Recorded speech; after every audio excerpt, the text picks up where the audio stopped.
Assalamualaikum warahmatullahi wabarakatuh.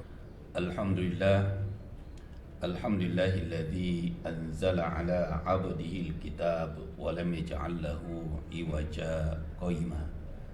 Asyhadu an la ilaha illallah wahdahu la syarikalah wa asyhadu anna Muhammadan 'abduhu wa rasul.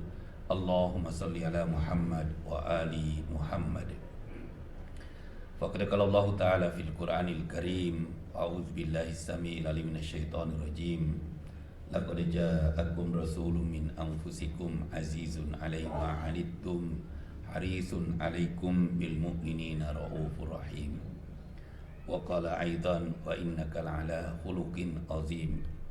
Wa qala an-nabi sallallahu alaihi wasallam innama bu'istu liutammima makarimal akhlaq. Wa ya ayuhan nas ittaqullah haqqa tuqati wa la tamutunna illa wa antum muslimun, amma ba'd. Kaum muslimin sidang Jumat yang berbahagia, sungguh berbahagialah kita pada hari Jumat ini karena kita masih meluangkan waktu, kesempatan, tenaga, pikiran untuk hadir di masjid ini dalam upaya untuk melaksanakan sholat Jumat. Tentu nikmat ini sangat penting untuk kita syukuri karena betapa banyak saudara-saudara kita saat sekarang ini tidak diberi umur lagi oleh Allah untuk hadir di masjid atau tidak diberi kesehatan dan kesempatan untuk melaksanakan sholat Jumat di masjid.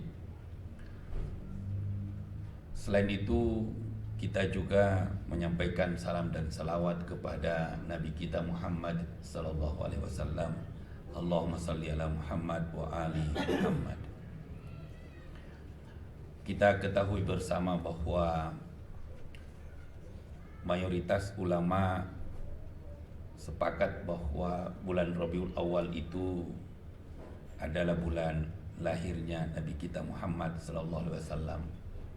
Kurang lebih 1400 tahun yang lalu, tempatnya di kota Mekah, dekat dari Ka'bah. Untuk itu perlu kita pahami bagi seorang muslim apa kewajiban kita terhadap Nabi kita Muhammad sallallahu alaihi wasallam.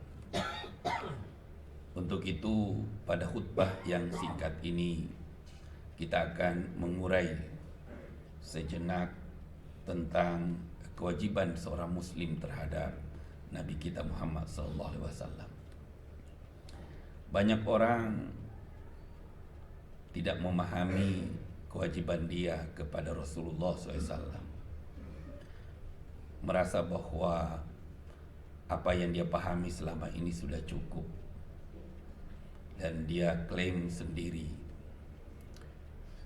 Padahal kalau kita lihat, kita sebagai umatnya Rasul tentu punya hak dan kewajiban.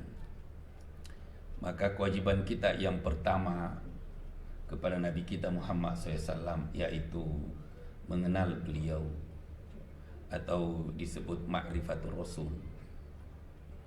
Ma'rifatul Rasul, mengenal Rasul itu bukan hanya sekedar mengenal namanya, bahwa Allah telah mengutus seorang Nabi yang bernama Muhammad atau Ahmad. Tetapi mengenal Rasul itu sehingga pengenalan kita itu lebih dalam dibandingkan kepada diri kita sendiri. Lalu apa yang harus kita lakukan untuk mengenal Rasul sallallahu alaihi wasallam?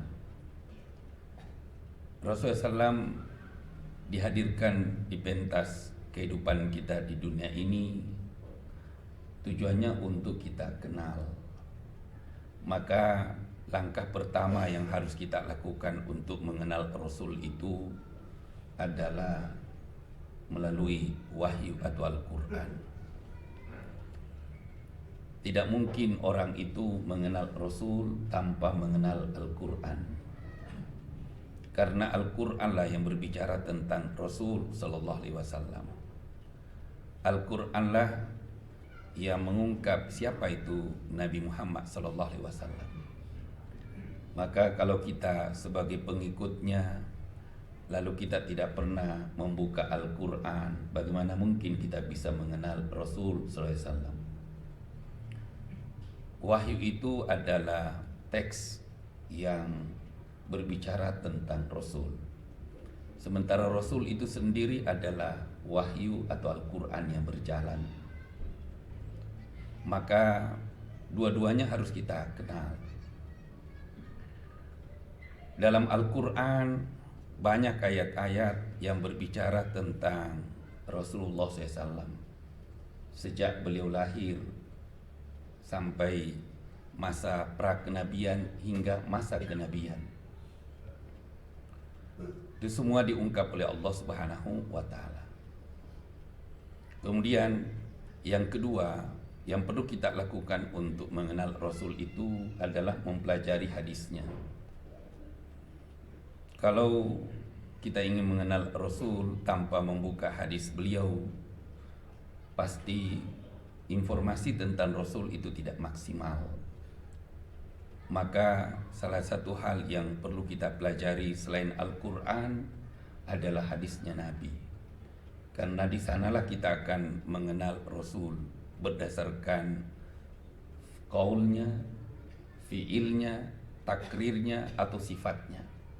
Hadislah yang mengungkap semua itu.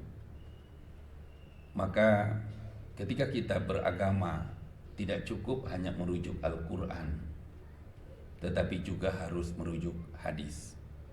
Tidak mungkin kita bisa sholat Jumat seperti sekarang ini kalau hanya merujuk hadis, merujuk Al-Quran tanpa merujuk hadis. Nah, untuk itu yang kedua yang perlu kita rujuk untuk mengenal Rasul adalah sabdanya sendiri, yaitu hadisnya Rasul SAW. Yang ketiga yang perlu kita lakukan untuk mengenal Rasul, ya tentu harus membaca, mempelajari sejarahnya. Sejarah kehidupan Nabi, baik pra-kenabian maupun masa kenabian. Banyak orang hanya mengenal masa kenabian, tetapi dia tidak mengenal pra-kenabian. Padahal semuanya itu penting untuk kita pelajari. Kenapa? Karena Rasul menjadi Nabi dan Rasul itu bukan tiba-tiba. Itu sudah disetting dan dipersiapkan oleh Allah, walaupun Allah tidak memberitahukan kepada siapa-siapa. Dan selain itu, yang perlu kita lakukan untuk mengenal Rasul adalah mempelajari syair-syair, seperti membaca kitab Barazanji. Kitab Barazanji itu adalah kitab sejarah sebenarnya, ditulis oleh orang Madinah yang akhirnya di Indonesia itu dijadikan satu budaya untuk membaca Barazanji.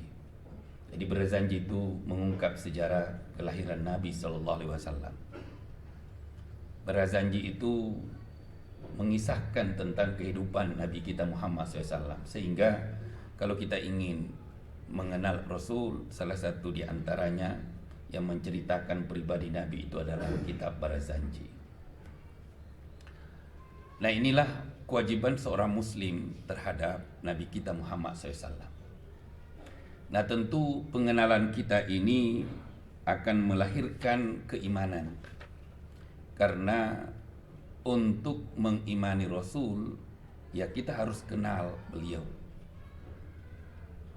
Tanpa mengenal beliau dengan baik, boleh jadi keimanan kita kepadanya bisa saja keliru. Maka yang pertama kita harus mengenal beliau dengan baik. Nanti pengenalan itulah yang melahirkan keimanan, keyakinan, syahadat, asyhadu an la ilaha illallah wa asyhadu anna muhammadan abduhu wa rasul. Kalau ada orang mengimani Rasul tanpa mengenal Rasul, itu bisa salah jalan. Dan banyak orang yang seperti itu. Dia imani Rasul tapi dia tidak pelajari kehidupan Rasul. Dia tidak membaca siapa itu Rasul sallallahu alaihi wasallam. bagaimana spiritual, akidah, keyakinan, akhlak Rasul. Lalu kalau kita lihat bahwa setelah kita mengimani Rasulullah SAW, maka keimanan itu membutuhkan kepatuhan dan ketaatan. Kalau kita beriman kepada Rasul lalu kita tidak menaati beliau, maka kita akan dipertanyakan keimanan kita kepadanya. Karena konsekuensi iman itu harus melahirkan kepatuhan, ketaatan. Apakah kita sudah menaati Rasul dalam hal akidah? Apakah kita sudah patuh terhadap perintah Rasul? Atau masih kita milih-milih? Apakah kita sudah menyerahkan diri kita kepada Rasul untuk diatur oleh Rasul? Atau kita yang memilih kepatuhan kepada Rasul sallallahu alaihi wasallam? Kenapa? Karena tidak ada tingkah laku Rasul itu yang tidak layak untuk kita contoh. Maka ini yang ketiga. Selain pengenalan, keimanan adalah kepatuhan. Nanti kalau kita sudah patuh dan taat kepada Rasulullah SAW, maka kepatuhan ini melahirkan rasa cinta, mahabbah.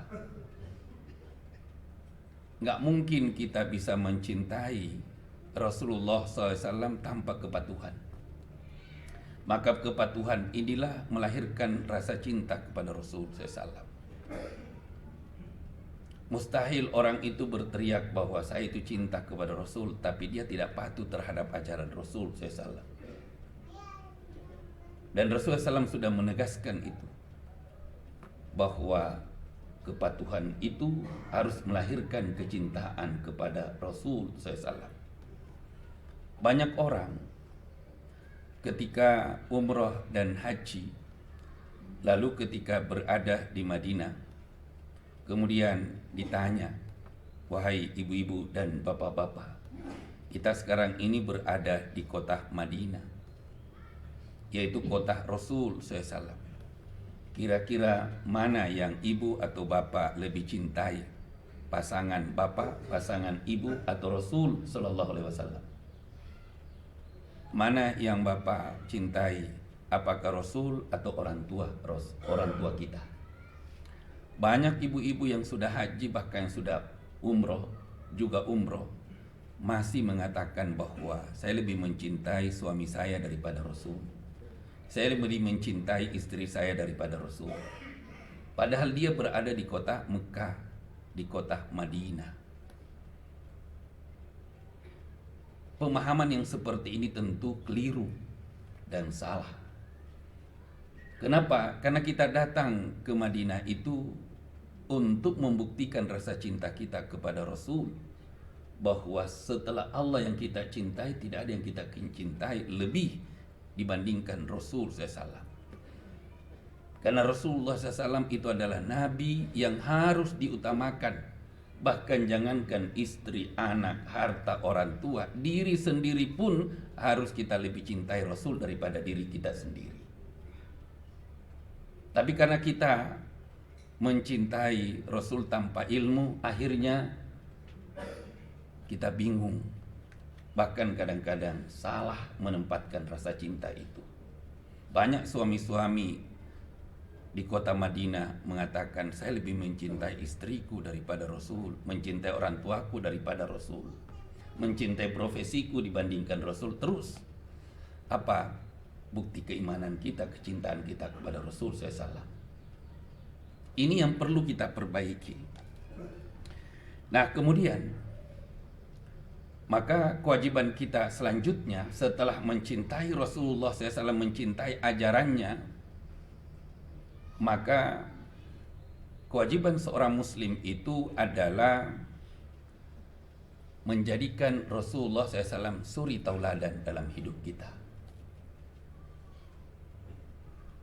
Umat Islam banyak gagal dalam kehidupannya itu, baik di dunia politik, dan banyak juga ditangkap sama KPK, dipermalukan, di depan televisi, di depan publik, karena dia tidak mencontoh Rasul dalam dunia politik. Banyak juga orang sekarang ini masalah kehidupannya amburadul, berantakan, karena di dalam membangun rumah tangga mereka itu tidak menjadikan Rasul sebagai suri tauladan. Dia baca semua teori-teori barat itu tentang membangun rumah tangga, tetapi cara Rasul sendiri dalam membangun rumah tangga mereka abaikan, sehingga mereka gagal membangun rumah tangga. Dan inilah yang terjadi dalam kehidupan kita sekarang ini. Di Jawa Barat sendiri ada satu kabupaten itu setahun ada 5.000 orang yang cerai, dan cerai muda. Dan umumnya mereka itu adalah orang Islam. Mereka gagal mencontoh keteladanan Nabi dalam rumah tangga. Banyak anak-anak kita sekarang ini buta huruf Al-Quran, tidak kenal masjid, tidak kenal mushaf, tidak kenal tempat majelis taklim, karena kita gagal meneladani Rasul Sallallahu Alaihi Wasallam dalam mendidik anak. Kita hanya berpikir bahwa kesuksesan anak kita itu kalau satu saat dia jadi pejabat, kalau satu saat dia jadi ilmuwan, satu saat dia bisa dapat harta, dan dia bisa membangun rumah yang mewah, beli mobil, walaupun dia tidak sholat, walaupun dia tidak baca Quran, walaupun dia tidak mengenal Rasulnya sendiri. Itu tidak jadi persoalan. Nah, padahal Allah Subhanahu wa taala mengatakan laqad kana lakum fi Rasulillahi uswatun hasanah. Rasul itu diutus dijadikan teladan, idola. Banyak idola-idola lah. Ada artis jadi idola, ada pembalap jadi idola, ada orang politik jadi idola, ada orang kaya jadi idola. Tetapi idola yang paling ideal itu hanya Rasul Sallallahu Alaihi Wasallam. Banyak orang yang tampil menjadi tauladan, itu tidak masalah, tetapi tauladan yang ideal itu hanya Rasul SAW. Sehingga hidup seorang muslim itu tidak boleh jauh dari keteladanan Rasul SAW dari seluruh aspek kehidupannya. Nah, kalau kita sudah meneladani Rasul dalam kehidupan rumah tangga, dalam berpolitik, dalam keilmuan, kemudian dalam budaya, dalam kehidupan sosial, maka keteladanan ini akan melahirkan senang menyebut nama Nabi Sallallahu Alaihi Wasallam. Kalau ada orang meneladani Rasul, tetapi dia jarang menyebut nama Rasul, mengingat nama Rasul, maka itu dipertanyakan kualitas kecintaan dan keteladanan mereka kepada Rasulullah SAW. Rasulullah SAW mengatakan, "Aulan nasibi yaumal qiyamah aksaruhum alayya salatan." Manusia yang paling dekat kepadaku di hari kemudian nanti itu adalah orang yang paling senang menyebut namaku dan bersering bersalawat kepadaku. Dan kata ulama, orang yang paling banyak bersalawat kepada Rasul itulah orang yang paling banyak mempelajari hadisnya Nabi kita Muhammad sallallahu alaihi wasallam. Nah, kalau kita sudah banyak menyebut nama Rasul karena keteladanan, karena rasa cinta kepada kita, coba bayangkan kalau ibu dan bapak kita semua ini, orang tua, kalau dia mencintai sesuatu pasti dia sering menyebut nama sesuatu itu. Kalau bapak mencintai istri, maka paling sering menyebut nama istri itu dalam kehidupannya. Kalau kita mencintai seorang anak, maka kita akan sering menyebut nama anak itu. Kalau kita mencintai Rasul, lalu kita tidak pernah bersalawat kepada Rasul, tidak pernah membaca hadisnya, tidak pernah menyebut namanya, maka bagaimana kita bisa membuktikan bahwa kita itu meneladani Rasul dan kita bisa mencintai Rasul, mengimani Rasul, mematuhi Rasul dan mengenal Rasul SAW. Nah, kalau kita sudah mengenal Rasul, menyebut Rasul, maka mudah-mudahan dengan harapan kita bisa mendapatkan syafaatnya di hari kemudian kelak. Aqulu qouli hadza wasrali wa lakum wa lisa'il muslimina wa muslimat wastaghfiru innahu wal ghafurur rahim.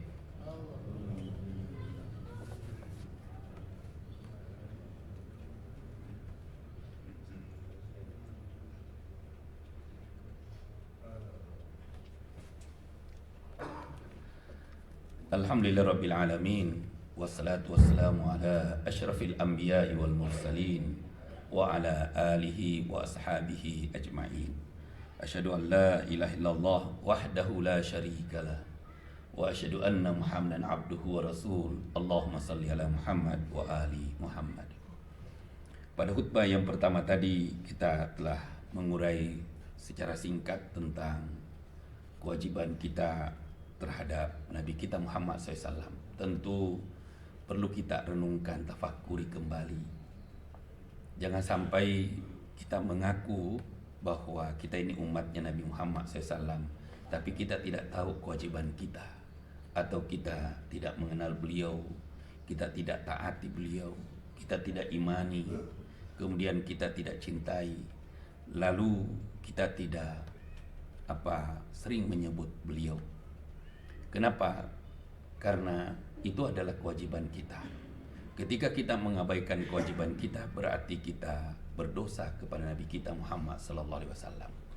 Jadi jangan kaget kalau satu saat kita ketemu Rasul, lalu Rasul tidak mengakui kita sebagai umatnya. Kenapa? Karena kita tidak memperhatikan kewajiban kita kepada beliau. Untuk itu, mari kita tundukkan hati kita, kolbu kita sejenak untuk berdoa. Mudah-mudahan di akhir-akhir hidup kita ini kita diberi rasa cinta kepada Allah untuk mengenal Rasul dan untuk mencintai dan mematuhi dan menjadikan suri teladan dalam kehidupan kita. Kita juga berdoa mudah-mudahan bangsa ini menjadi lebih baik ke depan. Dan kita juga berdoa mudah-mudahan generasi depan itu akan lebih baik dibandingkan generasi-generasi saat sekarang ini yang akan menjadi pemimpin bangsa ini, pemimpin umat ini. Kita juga berdoa mudah-mudahan keturunan kita menjadi soleh dan soleha.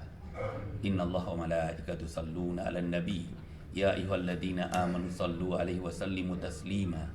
Allahumma shalli 'ala Muhammad wa ali Muhammad waj'al lana min umurina faraja wa makhraja warzuqna min haitsu nahtasib wa min haitsu la nahtasib. Ya Hayyu ya Qayyum birahmatika nastaghits wa min adzabika nastajir. La ilaha illa anta subhanaka inni kuntu minadh zalimin. Rabbi ij'alni muqimas shalah wa min dzurriyyati rabbana wa taqabbal du'a. Rabbi auzi'ni an ashkura ni'mataka allati an'amta 'alayya wa an a'mala salihan tardah waslih li fi dzurriyyati inni tubtu ilaik wa innani minal muslimin. Rabbi ighfir warham wa antarur rahimin. Rabbana ighfir lana wa li ikhwanina alladhina sabaquna bil iman wa la taj'al fi qulubina ghillan ladzina amanu Rabbana innaka ra'ufur rahim. Rabbana atina fid dunya hasanah wa fil akhirati hasanah wa qina adzaban nar. Subhana rabbika rabbil izzati amma yasifun wa salamun alal mursalin walhamdulillahi rabbil alamin. Aqimis salah.